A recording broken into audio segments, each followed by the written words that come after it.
आऊज़ुबिल्लाहि मिनश्शैतानिर्रजीम बिस्मिल्लाहिर्रहमानिर्रहीम अस्सलामु अलैकुम व रहमतुल्लाहि व बरकातुहू नहमदुहु व नुसल्ली अला रसूलिहिल करीम या रब्बि लकल हम्दु कमा यंबग़ी लिजलाली वजहिका व अज़ीम सुल्तानिक। आप सल्लल्लाहु अलैहि वसल्लम का फरमाने आलिशान है और हज़रत अबू दरदा रज़ी अल्लाह अन्हु से रवायत है कि नबी करीम सल्लल्लाहु अलैहि वसल्लम ने फरमाया, जिसने अपने मुसलमान भाई की इज़्ज़त की हिफाजत की, अल्लाह ताला रोज़े क़यामत जहन्नम की आग से इसकी हिफाजत करेगा। एक और हदीस है कि जिसने अपने मोमिन भाई की गैर मौजूदगी में इसकी इज़्ज़त, उसकी आबरू का दफ़ा किया तो अल्लाह ताला पर उसका हक है कि वो उसे दोज़ख की आग से निजात दे। तिरमिज़ी में से है। अब ये देखें कि हम ये कह सकते हैं कि इसका टॉपिक ये हम तजवीज़ कर सकते हैं कि जहन्नम की आग से हिफाजत के लिए ऐसा कौन सा हम ख़ास अमल करें। तो ये वो ख़ास अमल है।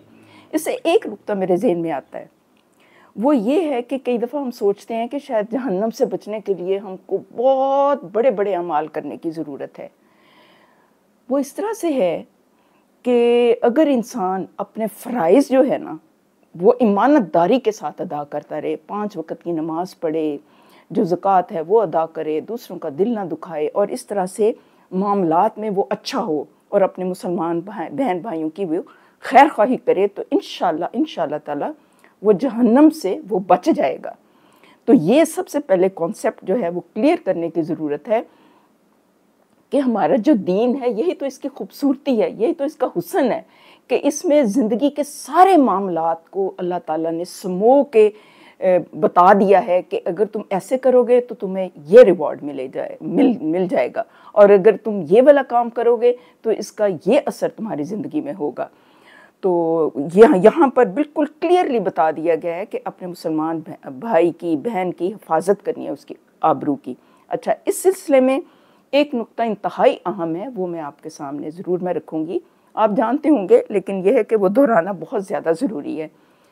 कुछ चीज़ें जो हैं वो मुसलमानों के लिए वो हराम हैं और उसमें ये मकासद शरिया में से हैं जान की हिफाजत, माल की हिफाजत और आबरू की हिफाजत। ये मकासद शरिया में से 3 अहम तरीन पॉइंट्स हैं और इसमें मुसलमान भाई की इज़्ज़त, मुसलमान भाई मुसलमान बहन की इज़्ज़त का दफ़ा करना जो है वो इंतहाई ज़रूरी है।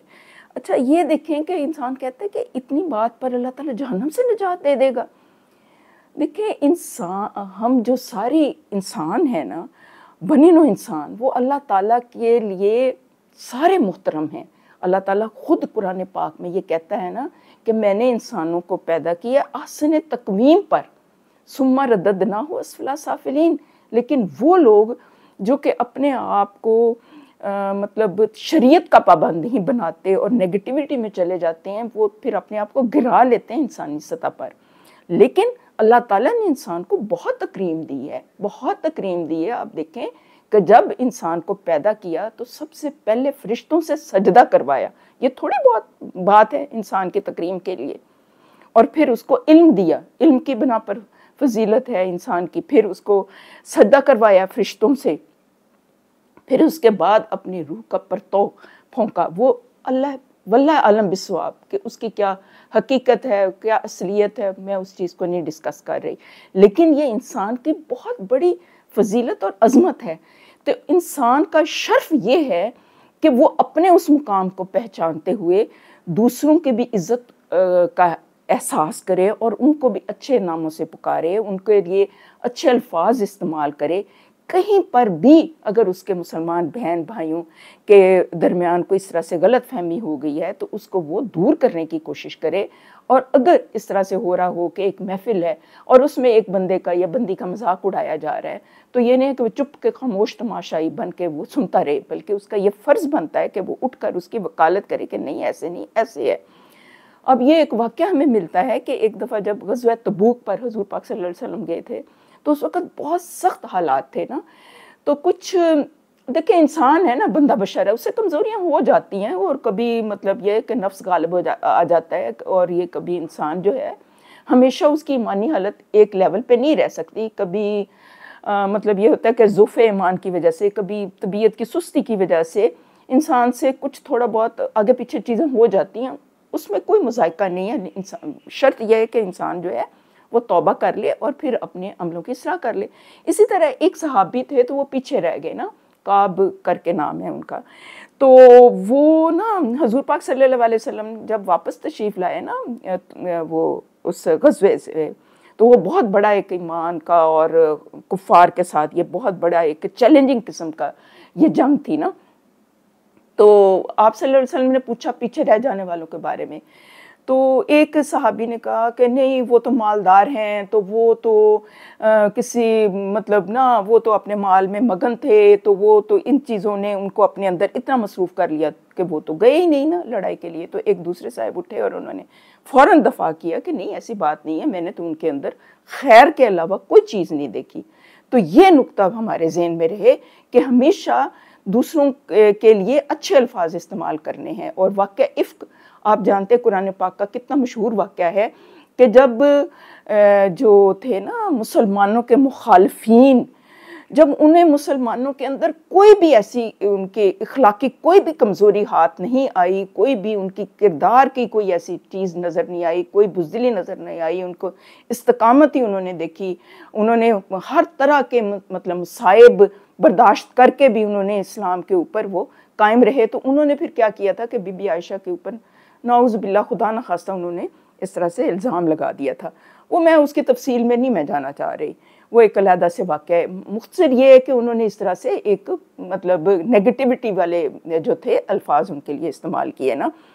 तो फिर अल्लाह ताला ने बाकायदा ये कहा कि तुम लोगों ने अपने बारे में अच्छा गुमान नहीं क्यों नहीं किया, कि तुम अगर खुद इस जगह पे होते तो क्या तुम ऐसे ही करते, नाउज़ बिल्ला। और फिर नबी की मतलब अहलिया, उनके बारे में तो इंसान सोच भी नहीं सकता। तो ये वाली जो चीज़ें हैं ना, इंसान फ़ौरन कह दे कि मैं नहीं इन चीज़ों को मानता, मेरा ज़हन ही नहीं मानता। यकीन करें कई दफ़ा इस तरह की बातें सुनने में आती हैं कि बड़े बड़े अच्छे लोगों के बारे में लोग इस तरह से बातें कर रहे होते हैं। पता नहीं, मुझे तो लगता है कि शायद वो किसी नेगेटिविटी की या हसद की वजह से करते हैं, क्योंकि मुझे तो उन लोगों में कोई ऐसी चीज़ नहीं नज़र आ रही होती। तो मैं तो कहती हूँ कि भाई मेरा तो नहीं ज़हन मानता, मैं तो नहीं इस चीज़ को कबूल कर पाती। तो लेकिन कई दफ़ा होता भी है, वो अलहदा बात है, मैं उस चीज़ को नहीं डिस्कस कर रहे। लेकिन ये है कि हमेशा ना अपने अंदर पॉजिटिविटी रखनी चाहिए, हमेशा हर चीज़ का आगाज़ नेगेटिविटी से और बदगुमानी से नहीं करना चाहिए। और ये अल्लाह ताला कहता है कि अगर कोई इस तरह से डिफेंड करेगा अपने मुसलमान भाई या बहन को, तो अल्लाह ताला उसको जहन्नम से हिफाजत उसकी कर देगा। तो ये कितनी बड़ी बात है। इसमें देखें कि बहुत ज़्यादा नमाज़ों का जिक्र भी नहीं है, बहुत ज़्यादा रोज़ों का जिक्र भी नहीं है, बहुत ज़्यादा और भी इबादत का जिक्र नहीं है।